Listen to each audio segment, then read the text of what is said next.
तो आज हमारा पॉलिटी का फर्स्ट क्लास है, ठीक है। तो आज हम समझेंगे, हमारा फर्स्ट क्लास में होगा परिचय भारत का संविधान, ठीक है। तो संविधान क्यों जरूरी है, संविधानवाद और राज व्यवस्था, ये तीनों की चर्चा करेंगे हम। संविधान की, कॉन्स्टिट्यूशन, संविधानवाद, कॉन्स्टिट्यूशनलिज्म एंड राज व्यवस्था, इंडियन पॉलिटी, ठीक है। तो इन तीनों के बारे में समझेंगे।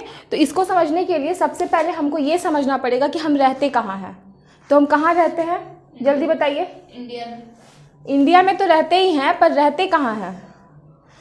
एक समाज है ना, समाज में रहते। जैसे कि समझो हम बोले, कोई बच्चा बोलेगा कि नहीं हम घर में रहते हैं, ठीक है। कोई आप बोले इंडिया में रहते, तो ये कहाँ है? ये पूरा मिलकर क्या बना? जैसे कि देखिए, मान लीजिए ये पूरा घेरा है, ठीक है। ये है मान लीजिए आपका घर, फिर आप मंदिर जाती होंगी, टेम्पल हो गया, ठीक है। उसके बाद से स्कूल हो गया आपका, ठीक है। और हॉस्पिटल, सारा कुछ जितना भी है, सब कुछ क्या है, सब मिलकर क्या बनाते हैं? एक समाज का निर्माण कर रहा है ना। तो ये मान लीजिए ये पूरा क्या है, हमारा समाज है। तो इस समाज में कौन कौन रहेगा? इस समाज में दो अलग अलग जाति के लोग भी होंगे, अलग धर्म के लोग होंगे, ठीक है। तो अब क्या है कि जहाँ समाज है वहाँ संघर्ष भी होगा, क्योंकि देखिए जब एक परिवार में हम रहते हैं, जैसे कि हमारे माँ बाप है, भाई बहन है, फिर आपस में भी हमारी लड़ाइयाँ होती है कि नहीं? क्या हमारे विचार एक जैसे हैं? हम जन्म से ही क्या है, स्वतंत्र पैदा हुए, जन्म से ही हमारे अंदर क्या है, सोचने समझने की क्षमता है। तो मैं जैसे कि देखिए, जब एक बहुत अद्भुत चीज़ है कि इंसान पूरी दुनिया में किसी का फिंगरप्रिंट्स भी एक दूसरे से मैच नहीं होता, तो विचार तो बहुत बड़ी बात हो गई, ठीक है। तो क्या है कि हम रहते हैं एक समाज में, ठीक है, और समाज में अलग अलग सोच के, अलग अलग विचार के लोग रहते हैं। तो जहाँ अलग विचार होगा, जहाँ अलग सोच होगा, वहाँ पे क्या होगा, टकराव होगा। तो जहाँ समाज है वहाँ क्या होगा, टकराव होगा। टकराव बोलेंगे या संघर्ष बोलेंगे, ठीक है। तो जहाँ समाज है वहाँ टकराव और संघर्ष होगा। और समाज की सबसे छोटी इकाई क्या हो गई, परिवार हो गई ना। तो परिवार के एग्जाम्पल देके मैं समझाई थी कि परिवार है तो परिवार में आपस में माँ बाप में भी हो जाता है, हमारे भी लड़ाई हो जाती है अपने भाई बहनों से, मम्मी पापा से कुछ मतलब बात विचार में कुछ होता है ना, कि हम कुछ और बोलेंगे, मम्मी पापा कुछ और समझते हैं, तो आपस में टकराव होता ही है पेरेंट्स और चिल्ड्रन के बीच में। तो जहाँ समाज है वहाँ टकराव होगा। जैसे अब उसके बाद समझिए, अब मंदिर का एग्जाम्पल दिया था, समाज में मंदिर भी है, तो दो जाति के लोग हैं, है ना। जैसे कि मान लो हिंदू मुस्लिम आए दिन चर्चा में रहती है कि क्या होता है, हिंदू की मुस्लिम से लड़ाई हो गई, धर्म के नाम पे, जाति के नाम पे। तो ये सारी चीज़ें समाज में होती हैं। तो इस समाज में जहाँ होगा वहाँ क्या होगा, संघर्ष होगा। और जहाँ संघर्ष है उसका समाधान कौन करेगा? तो संघर्ष का समाधान करने के लिए क्या बना है, पुलिस। क्या बनी है, पुलिस बनाई गई है। अब देखिए, आप बोली थी मैं इंडिया में रहती हूँ, तो इंडिया जो हो गया, पाकिस्तान हो गया, और भी जो भी कंट्री हो गए, वो क्या भी एक समाज के अंग ही है ना। तो एक देश का दूसरे देश से भी तो टकराव होगा ना, जरूरी थोड़ी है, होता नहीं है। हमारे देश का कुछ और नीड है, उनका कुछ और, एक दूसरे के लिए, एक दूसरे को क्या बोलते हैं, नीड पूरा करने के लिए आपस में टकराव होता ही है। तो अब क्या होगा कि जहाँ दो देश के बीच में भी टकराव होता है, तो उनको सॉल्व कौन करेगा, उनके संघर्ष को कौन सॉल्व करेगा, तो सेना करेगी। तो संघर्षों का समाधान कौन करेगा, पुलिस और सेना। तो ये जो पुलिस और सेना है ना, ये सरकार के प्रत्यक्ष रूप से दिखने वाले अंग हैं, ठीक है। ये दो अंग सरकार के हमें क्या हो रहे हैं, दिख रहे हैं। यहां तक समझ में आ गया? पहले क्या समझ में आया कि हम कहाँ रह रहे हैं, एक समाज में। तो जहाँ समाज है वहाँ क्या है, टकराव है। इस टकराव के मतलब इस टकराव पे नियंत्रण करने के लिए, इस टकराव को कम करने के लिए, मतलब टकराव ना हो उसको रोकने के लिए क्या बनाएगी है, सेना और सेना, पुलिस एंड सेना, ठीक है। तो पुलिस और सेना प्रत्यक्ष रूप से किसके अंग है, सरकार के अंग है। तो यहाँ बात किसकी आई, सरकार की। तो वास्तव में सरकार है क्या, अब इसको समझना होगा, ठीक है। तो चलिए मैं इसको समझाती हूँ, पहले इसे मैं शॉर्ट में समझा देती हूँ कि ये समाज है हमारा। जहाँ समाज है वहाँ क्या होगा, संघर्ष होगा। और जहाँ संघर्ष होगा वहाँ पे संघर्ष का कारण क्या है, संसाधन की कमी और नजरियों की भिन्नता। और जहाँ पर ये संघर्ष होगा उसका समाधान का भी कोई उपाय ढूंढना पड़ेगा ना। तो समाधान के लिए क्या ढूंढना पड़ा, हमें पुलिस और सेना लानी पड़ी। और पुलिस और सेना किसके अंग हो गए हैं, गवर्नमेंट, सरकार के। तो अब सरकार की आवश्यकता पड़ी, और जब सरकार की आवश्यकता पड़ी तो सरकार के अंग कितने हैं, 3, और तीनों को बांटा गया है, ठीक है। तो ये पुलिस और सेना भी इसी में से किसी अंग में आएंगी, ठीक है। तो सबसे पहले हम विधायिका, कार्यपालिका और न्यायपालिका के बारे में समझते हैं। अब हम सरकार के 3 अंग के बारे में जानते हैं, विधायिका, कार्यपालिका और न्यायपालिका के बारे में। ठीक है, तो चलिए पहले विधायिका के बारे में हम समझते हैं। तो विधायिका का काम है विधि का निर्माण करना। विधि मतलब क्या हो गया? लॉ। ठीक है, तो विधि का निर्माण करना, कानून का निर्माण करना। अब बात को समझिए, संविधान हमारा जो है ना एक फॉर्मूला देता है। ठीक है, जैसे मैं शरीर का एक ढांचा दे दिया। ठीक है, तो संविधान एक फॉर्मूला बना दिया, अब उस पर काम करना है। तो संविधान में बहुत सारी जो बातें हैं ना वो प्रत्यक्ष रूप से नहीं लिखी हुई है।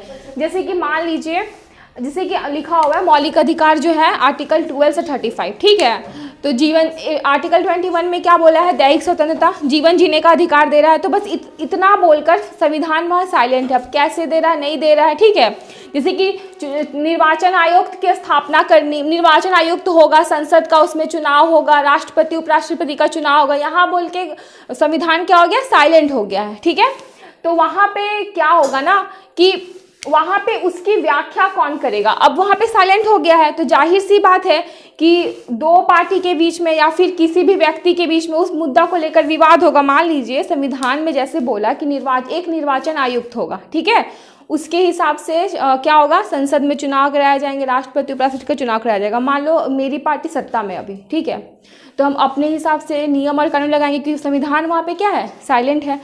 तो उसके विवाद को सुलझाने या फिर संविधान की जो यहाँ पे संविधान साइलेंट है उसकी व्याख्या करने का काम किसको मिला है? न्यायपालिका को। क्योंकि न्यायपालिका तो क्या होगा? किसी पार्टी के पक्ष में तो नहीं रहेगी ना, वो निरपेक्ष रूप से अपना मतलब बात करेगी या फिर नियम और कानून या फिर जो भी बात होगा उसको क्या करेगी? विवाद को सॉल्व करेगी। तो अब न्यायपालिका का काम क्या है? विवादों को सुलझाना। और विधायिका का काम क्या है? जैसे ही ये बता देगा ना कि जैसे समझिए, जैसे निर्वाचन आयुक्त के बारे में जैसे मैंने अभी एग्जांपल दिया, तो अगर ये जैसे कि न्यायपालिका बता देगी कि नहीं इस प्रक्रिया से चुनाव होगा, ऐसे करना वैसे करना, सब कुछ समझा देगी, तो अब वो सही ढंग से हो रहा है या नहीं हो रहा उसको कराने के लिए विधायिका क्या करेगी? एक अधिनियम लाएगी। ठीक है, जैसे कि देखिए जनप्रतिनिधित्व अधिनियम लाया गया। तो मतलब कानून जो बना है, मतलब कि जो प्रक्रिया तय की गई है वो सुचारू रूप से चले, उसके लिए ये क्या बनाएगी? कानून बनाएगी। ठीक है, और जो उसका पालन नहीं करेगा उसको क्या देगी? ये दंड देगी। यहाँ तक क्लियर हो गया? अगर कंफ्यूजन है तो पूछ लीजिए। नहीं है तो देखिए यहाँ पे समझ में आ गया ना कि संविधान क्या हमारा बहुत जगह पे साइलेंट है, बहुत बातें विस्तार से नहीं लिखी गई है, क्योंकि हमारे देश में संविधान बनना एक बहुत आश्चर्य की बात है, क्योंकि यहाँ पे इतनी विभिन्नताएं हैं।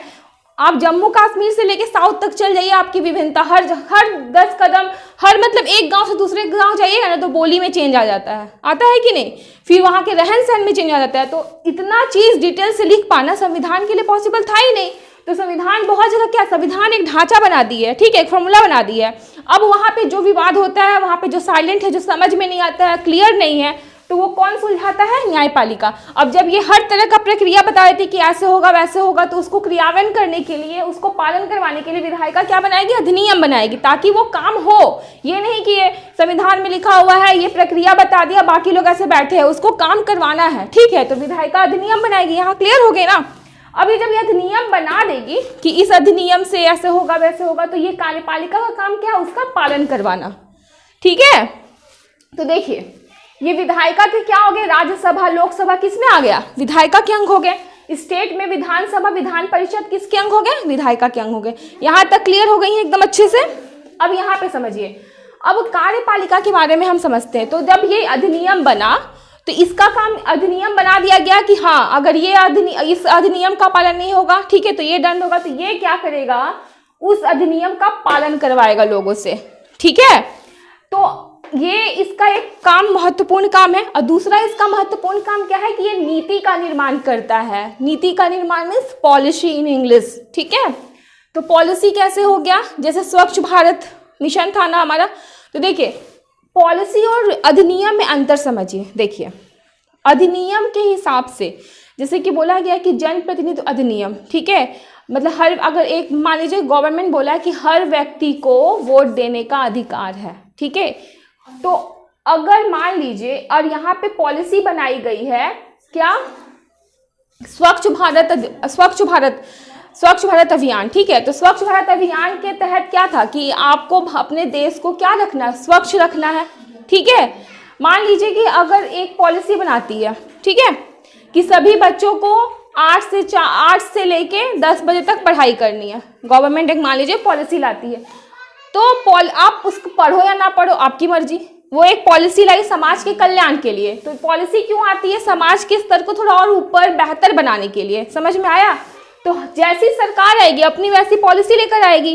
क्यों? क्योंकि उसको सत्ता में रहना है, उसको अच्छा काम करना है देश के लिए।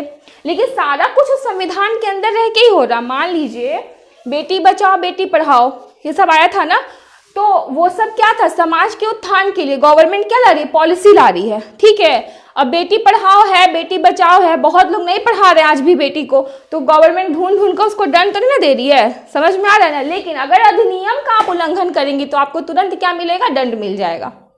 यहाँ तक क्लियर है? अब इसमें भी क्या है ना कि अस्थाई और अस्थाई होती है। अस्थाई में ये 5 साल के राष्ट्रपति, प्रधानमंत्री, मुख्यमंत्री, उपराष्ट्रपति ये सब आ जाएंगे, और अस्थाई में डीएम, एसपी ये सब जितने भी हैं, तो गवर्नमेंट जॉब में जो आ रहे हैं वो इसमें आ जाएंगे। ठीक है, पुलिस सेना सब इसी में आ गई। पुलिस सेना किस में आ गई? कार्यपालिका में आ गई। और न्यायपालिका में भी 3 हो गए, उच्चतम न्यायालय, उच्च न्यायालय, जनपद न्यायालय। तो ज़्यादातर विवाद को सुलझाना, जहाँ संविधान साइलेंट है उसको क्या करना? डिटेल से समझाना, ये सब उच्चतम न्यायालय का काम है। किसका काम है?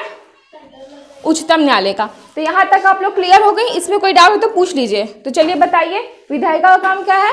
विधि का निर्माण करना। कार्यपालिका का काम विधियों को पालन करवाना। ठीक है, और ये न्यायपालिका का काम विवाद को सॉल्व करना। ठीक है, और कैसा विवाद सॉल्व करेगी? जो भी मतलब विवाद तो हर तरह का सॉल्व करेगी, लेकिन संविधान से रिलेटेड विवाद भी कौन सॉल्व करेगा? न्यायपालिका ही सॉल्व करेगा। ठीक है, और नीति और पॉलिसी एंड अधिनियम में क्या अंतर है? लॉ में क्या अंतर है? Difference between law and policy अभी बताई थी ना मैं। क्या बताई हूँ कि जो आपका लॉ है उसका अगर आप उल्लंघन करती हैं तो क्या मिलेगा? आपको दंड मिलेगा, और अगर आप पॉलिसी का उल्लंघन करते हैं तो दंड का प्रावधान नहीं है। अभी एग्जाम्पल दी थी ना मैं। फिर सरकार जैसे जैसे चेंज होती है पॉलिसी वैसे वैसे चेंज होती है। अभी जैसे मोदी सरकार है तो मोदी सरकार ने बहुत सारी पॉलिसी लेकर आई। अभी मान लो कोई और सरकार आएगा, वो अपनी पॉलिसी लेकर आएगा। ठीक है, और विधि जो है वो सरकार के साथ नहीं बनेगी। अब जनप्रतिनिधि अधिनियम बना हुआ है तो बना हुआ है, ये नहीं कि आएगी सरकार चेंज कर देगी। ठीक है ना, लेकिन जो ये नीति है सरकार चेंज करके अपने हिसाब से लेके आ सकती है। तो यहाँ तक क्लियर है ना? अब हम आगे का करते हैं। ठीक है,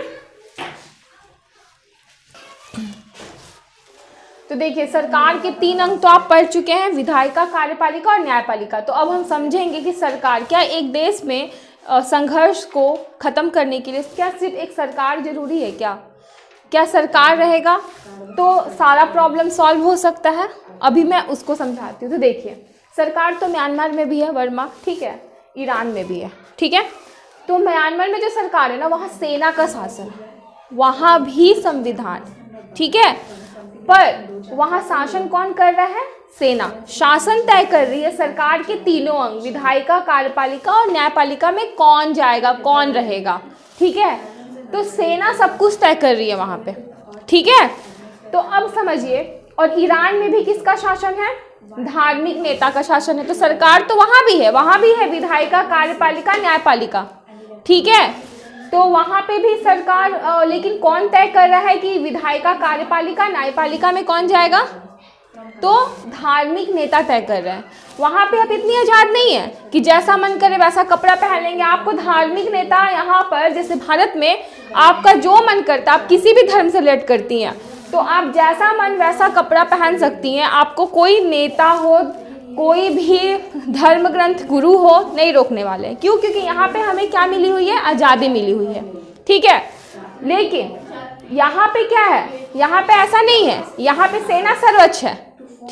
आप लोग थोड़ा धीरे बोलेंगी। यहाँ पे क्या है? सेना सर्वोच्च है। ठीक है, सेना की सर्वोच्चता है। ठीक है, धार्मिक नेता की सर्वोच्चता है। इनके हिसाब से क्या चल रहा है? यहाँ का गवर्नमेंट चल रहा है। तो ये तो तय हो गया कि सिर्फ सरकार होना पूरा समस्या का समाधान नहीं है कि सरकार है तो विवाद सॉल्व, हर जगह शांति नहीं है ना। तो अब देखो, अब यही चीज़ है ना अमेरिका को समझ में आया। ठीक है, अमेरिका को क्या समझ में आया कि हम अगर सरकार ले भी आते हैं तो ये समाधान तो, संघर्ष खत्म हो जाएगा, लेकिन क्या खत्म होगा? अभिव्यक्ति की आज़ादी, व्यक्ति की आज़ादी भी क्या हो जाएगी, खत्म हो जाएगी। तो सरकार हमारे कैसी होनी चाहिए, निरंकुश नहीं होनी चाहिए, हमारे पास सरकार नियंत्रण में रहनी चाहिए, सीमित हो। तब सरकार को सीमित कौन करेगा, तो सरकार को सीमित करने के लिए अमेरिका ने सरकार तो लाया, ठीक है, सरकार तो लाया, पर कैसा सरकार लाया, निरंकुश सरकार नहीं लाया, अंकुश वाला सरकार लाएगा, मतलब कि सीमित सरकार लाया, ठीक है। और सीमित सरकार लाने के लिए वो क्या लाया, संविधान, संविधान लेकर आया। तो संविधान अमेरिका ने सबका पहला लिखित संविधान है दुनिया का, ठीक है, दुनिया का पहला लिखित संविधान कौन दिया, अमेरिका ने दिया। तो अमेरिका को संविधान क्यों लाना पड़ा, ताकि व्यक्ति की आज़ादी खत्म ना हो। ऐसा ना हो कि सरकार आए तो कहीं सेना ही उच्च हो जाए, कहीं धार्मिक नेता उच्च हो जाए, कहीं कुछ। जैसे चीन ही देखिए, चीन का एग्जाम्पल ले लीजिए, तो वहाँ पे किसका शासन है, शी जिनपिंग पूरा जीवन भर के लिए क्या है, वहाँ के राष्ट्रपति हैं, ठीक है। तो यहाँ पे क्या किया, वो संविधान लेकर आया। और एक और चीज़ मैं बताती हूँ, संविधान तो वहाँ भी है, पर फिर भी वहाँ व्यक्ति की आज़ादी नहीं है। तो संविधान भी है और व्यक्ति की आज़ादी नहीं है। अब इसका क्या कारण है, तो इसके लिए हमको क्या पढ़ना पड़ेगा, संविधानवाद पढ़ना पड़ेगा, ठीक है। मतलब सरकार होना, संविधान होना, ये दोनों होने से भी व्यक्ति की आज़ादी जरूरी नहीं है कि मिले, ठीक है। तो अब व्यक्ति की आज़ादी के लिए संविधान के साथ क्या होना चाहिए, संविधानवाद। क्या होना चाहिए, संविधानवाद। तो जिसके बारे में हम बात करें, तो चलिए, सरकार क्यों आवश्यक है, आपस के संघर्षों को खत्म करने के लिए।